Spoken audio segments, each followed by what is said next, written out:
A pleasant evening to all well-meaning sons and daughters of Yoruba land all over the world. Once again, my name is Sheyi Adesanya, and I bring you greetings from the city of Philadelphia.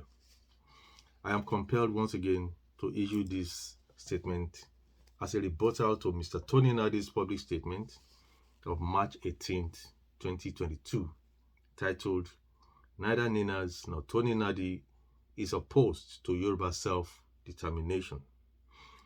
Before I go on, please permit me to appreciate everyone who has been genuinely committed to the cause of the Yorubas. I wish to appreciate our revered leader, Professor Banji Akintoye. Ọjọ́ yín á túnbọ̀ dalẹ́ sà, ẹ kó wa dé ilẹ̀ lérí láìpẹ́ láì jìnnà pẹ̀lú àṣẹ Elédùmarè. Professor Adeniran is able lieutenant. May God continue to give you grace and the wherewithal. Chief Sunday Adeyemo Igboho-Òòṣà, a man who left all to fight for the freedom of his people. We salute you. And God bless you. We also wish to appreciate all our genuine media campaigners, both at home and in the diaspora, for the wonderful job you are all doing. May God bless you all. Permit me also to appreciate the effort of our dear sister and mother, Mrs. Modupe Onitiri Abiola, and everyone working with her in this cause. Posterity will forever remember you. Finally, please permit me to also appreciate the concerted effort of Baashegun Oni, our leader in the United Kingdom, and his team, as well as all who are working behind the scene for the success of our ultimate goal. I wish to start on a light mood with this genetics narrative. A pair of genes, according to genetics, confers certain character or traits on us. These genes are either dominant or recessive. The dominant gene masking the effect of the recessive whenever the two pair to form a character or trait. Hence, the gene that confers the Omoluabi status on us as Yorubas is dominant over the recessive gene, which confers undesirable characters.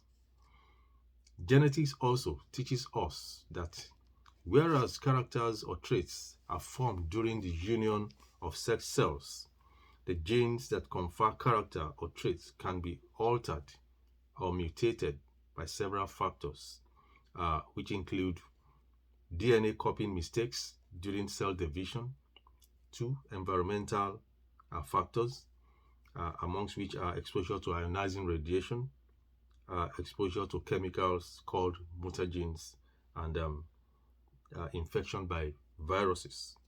Sadly, we have seen over time how the Omoluabi status of the Yorubas have been eroded as a result of the forceful and unholy amalgamation of 1914, which continued at independence in 1960, when the willing tools, I repeat, the willing tools began to lose the dominant gene that confers the Omoluabi status on them. It is, however, worrisome how more and more of our people are losing the dominant gene for obvious reasons. These obvious reasons include power, position, money, etc., etc. Today, it appears that many have completely lost the Omoluabi gene. If not, how do we explain the quietness and coldness of our political leaders, the Obas, religious and opinion leaders in the Southwest, while on a daily basis, tens of women, children, old and young, are slaughtered by Fulanis, while these set of leaders turn their eyes the other way? Our highways are no longer safe. Our farms are no longer safe. for farmers to go and farm and provide food for us.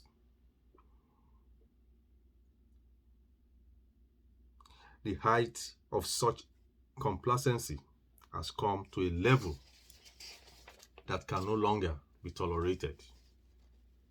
Genetics also teaches us that traits can also be acquired through the environment. Yoruba say, "Tewe ba pẹ́ lára ọṣẹ, ó máa ń dọṣẹ ni." I say this in English. When the leaf stays long enough with the soap, it becomes soap itself. According to Mr. Nnadi, he has stayed long enough in the Southwest and probably has interacted more with us to have, to a reasonable extent, imbibe the good culture of Omoluabi. But it appears that the gene that confers undesirable traits such as megalomania, egocentrism, arrogance, ill-mannerism, etc., in him are so strong to be displaced by the Omoluabi gene. I wish to refer to his statement of March 18, in which he claimed that the Nina's Notes of Direction issued on the 16th of March 2022 was against the authors of an anonymous announcement, which according to him was illicitly attached to the Yoruba petition and not against the Yoruba petition itself. Mr. Nnadi has in his imagination created this non-existing anonymous Yoruba group, and he is all out to sell the idea to gullible Yorubas in order to defend or justify his foolishness. Everything about the 5 million petition emanated from our dear sister and mother, Mrs. Onitiri Abiola. So I wonder why Mr. Nnadi is trying to create the anonymous group. He had referred to my humble self as a lazy folk on one of the platforms he belongs to. And also referred to another compatriot as ignoramus, while concluding in his imagination that we were behind the non-existing anonymous Yoruba group. Suffice Mr. Nnadi to know that too much knowledge without wisdom is only tantamount to foolishness.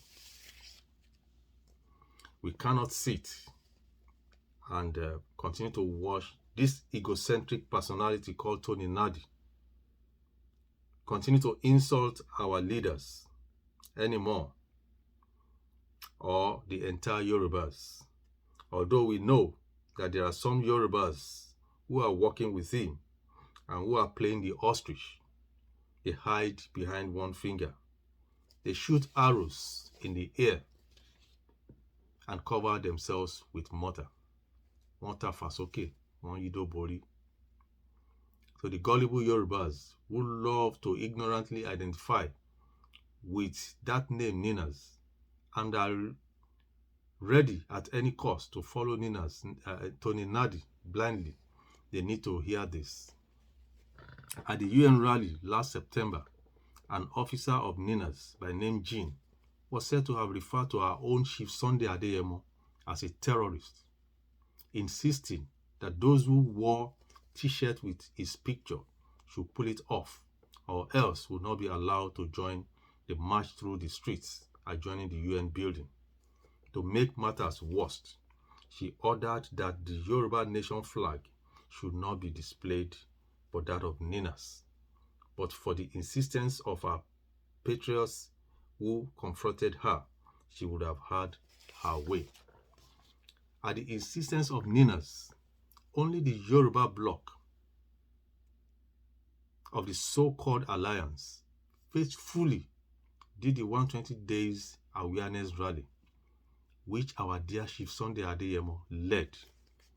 Just 2 days to the Lagos rally, Chief Adeyemo was attacked by the Fulani government. He took casualties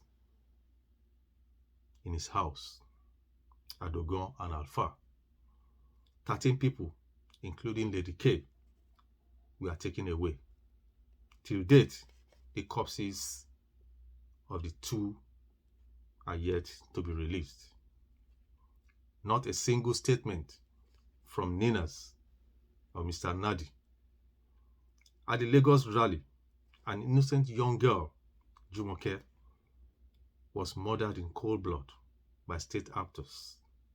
Not a single statement by Ninas or Mr. Nnadi. Suffice us to ask, where were the other blocks, the Middle Belt and the Lower Niger region,